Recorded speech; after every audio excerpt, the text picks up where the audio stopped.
आपकी बुआई तक, चाहे सरसों की है, चाहे गेहूं की है, चाहे किसी और चीज की है, वो सारी आपको टाइम से सारा खाद मिलेगा, कहीं दिक्कत नहीं आने देंगे, कोई दिक्कत नहीं आने देंगे। अभी खोरी के अंदर 2 दिन पहले भी 2500 टन इस इलाके में जो डिस्ट्रीब्यूट होना है खोरी से ही आता होगा, क्या खोरी से आता, खोरी से आता, हाँ खोरी हमारा हेडक्वार्टर है, वहां से सप्लाई होता है। तो वहां लगातार दूसरे तीसरे दिन रैक जो आता है 2500 टन का, तो उस 2500 टन में आप सब लोगों को बारी बारी मिलता रहेगा, उसकी दिक्कत ना करें। और जैसे मैंने कहा, बाजार भी हम ध्यान रखते हैं। बाजार, हमारी मंडियां ऑनलाइन हो गई हैं, कहां क्या भाव चल रहा है, क्या नहीं चल रहा है। तो बीज से बाजार, और एक बात बाजार के साथ मैं करूंगा बाजरे की, बाजरे की छोटी सी एक बात है, जरूर मुझे बतानी है आपको, कि बाजरा केवल हरियाणा प्रोक्योर करता रहा है, किसी और प्रदेश ने नहीं किया। पिछले बार हमने 2150 पर बाजरा खरीदा, राजस्थान ने बिल्कुल नहीं खरीदा, और राजस्थान बाजरा हमारे से ज्यादा होता है, मालूम है ना। हमारे यहाँ 4 लाख 4.5 लाख का अनुमान था कि बाजरा आएगा, हमने 2150 खरीदना शुरू किया, और व्यापारियों ने या राजस्थान के लोगों ने या और कुछ लोग मिलजुल करके उन्होंने 3 लाख मीट्रिक टन बाजरा और हरियाणा की मंडियों में धका दिया। 7.5 लाख मीट्रिक टन हमने खरीदा, अब खरीद तो लिया। हमारी जरूरत अपनी है सिर्फ 2 लाख मीट्रिक टन की, जो हम पीडीएस में देते हैं, बाकी हमको बाजार में बेचना पड़ा। बाजार में सस्ता है, अपने को पता है। बाजार में जो अच्छा बाजरा है वो 1600, 1500, 1550, 1650, 1700 ये रेट बाजार का है, और वहां तो और भी कम है। वहां से सस्ते में लाया, यहाँ 2150 में बेच गए, और हरियाणा का नुकसान कम से कम 500 करोड़ का करा दिया, बल्कि ज्यादा ही हो गया हो।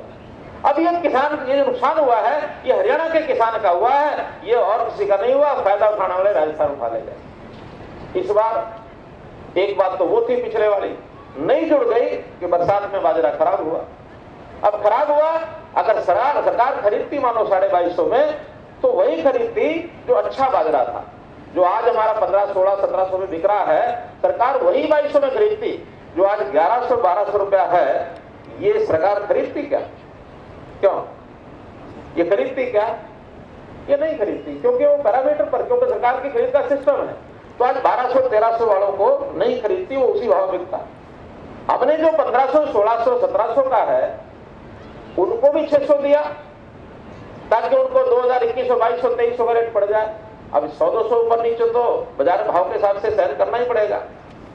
लेकिन जिनका 1100-1200 था, जो सरकार ने खरीदना नहीं था, उनको 1200 ही मिलता।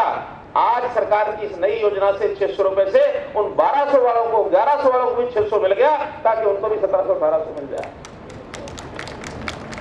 बोलो ठीक किया कि नहीं किया? बताओ, जो बाजरा बोने वाले लोग हैं वो बताएं, ठीक किया कि नहीं किया? तो 600 रुपया सबको जाने का मतलब खराब बाजरे वाले को भी इसका फायदा हो गया, वरना खराब बाजरे वाले भी 1100-1200 बिकता, उनका नुकसान 1000 रुपया हो जाता। तुमने बहुत सोच समझ के। और फिर दूसरा, राजस्थान से हमें छुटकारा मिल गया। क्या विश्वास? हमें राजस्थान वालों को पैसा नहीं करना पड़ेगा। हम जो हमारे अपने किसान का मेरी फसल मेरा ब्यौरा में रजिस्टर किया हुआ है, उसको अब कुछ जिलों में पैसा चला गया है, और 2 दिन में 3 दिन में सबको चला जाएगा।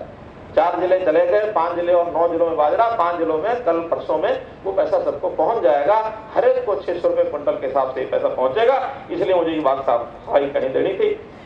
बातें बहुत है, पानी की स्कीमें है, मेरा पानी मेरी विरासत, के पानी बचाओ। धान के खेत वालों का भी धान बोना छोड़ दो, 7000 रुपए एकड़ हम दे देंगे, खाली छोड़ लो तब भी दे देंगे। पानी बचाना है, पानी बहुत पीता है धान।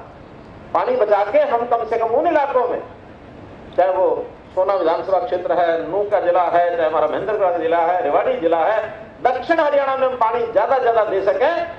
और हमने इसकी योजनाएं बनाई, पानी का ठीक डिस्ट्रीब्यूशन करके तेल तक पानी पहुंचाने का काम ये हमने किया है, पहुंचाने का काम किया है।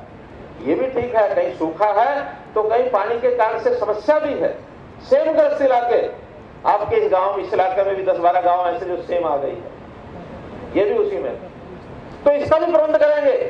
यहाँ का पानी चाहे निकाल करके ड्रेन आउट करेंगे और चाहे बोर लगा के जमीन के अंदर डालेंगे, लेकिन इसकी व्यवस्था भी हम करेंगे।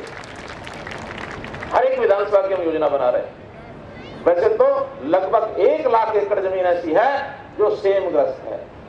स्थायी व्यवस्था भी हम सोच रहे हैं, स्थायी व्यवस्था यही हो सकती है, ड्रेन आउट करना या जमीन के अंदर डालना, क्योंकि ऊपर रहेगा हमारी एक फसल होगी नहीं। तो इसलिए इसका प्रबंध भी हम कर रहे हैं। मित्रों, किसानों की सारी बातें ये हम कर रहे हैं। बोलने के लिए तो मैं बहुत कुछ बोल सकता हूं। हमने महिलाओं के लिए बहुत काम किया है, खेलों के लिए किया है, शिक्षा में किया है, स्वास्थ्य में किया है, स्किल डेवलपमेंट में किया है, बहुत काम किए हैं जो आपको गिना सकते हैं। लेकिन आपका ध्यान इधर नहीं होगा, आपका ध्यान उधर ही होगा जो संजय भाई ने थोड़ी देर पढ़ के आपको बताया। तो इसलिए मैं उन्हीं बातों की तरफ आता हूं। दो बातें तो आज संजय जी ने मान ली कि उनका इनकी डिमांड में थी, उनका शिलान्यास भी करा दिया है। तावड़ू का लघु सचिवालय और सोना का लघु सचिवालय, इनका शिलान्यास हो गया। 16 करोड़ रुपए की लागत से ये दोनों बनेंगे। मुझे बोलने दो, थोड़ा मैं बोल लूं। रुक जाओ, थोड़ा मैं बोल लूं, पहले मैं बोल लूं, फिर मिलूंगा आपको मिल के जाऊंगा। मैं थोड़ा मैं आपके सामने आपकी बात रख तो दूं, मैं जो मांगा है वो दे तो दूं, वो दे दूं कि नहीं?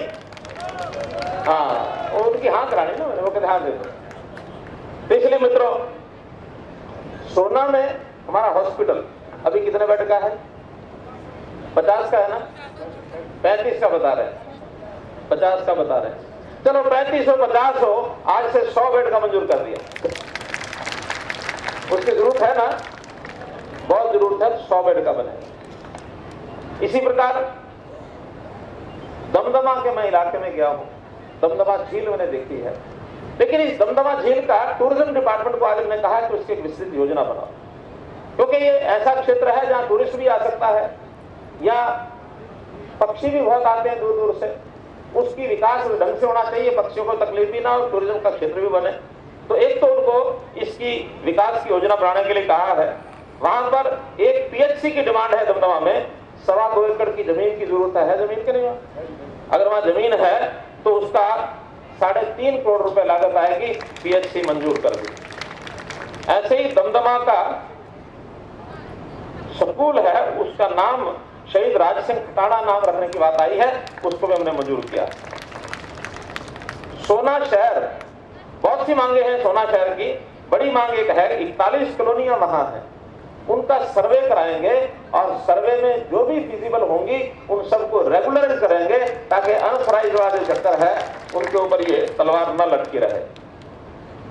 फुआरा चौक की एक छोटी डिमांड है, सौंदर्यकरण ये सीएसआर ट्रस्ट में से करा देंगे। पंडित दीनदयाल जी के नाम से पार्क, जमीन है पार्क के लिए, तो उस पार्क को भी मंजूर करते हैं, 5 करोड़ रुपए उसके लिए अलग से मंजूर करते हैं।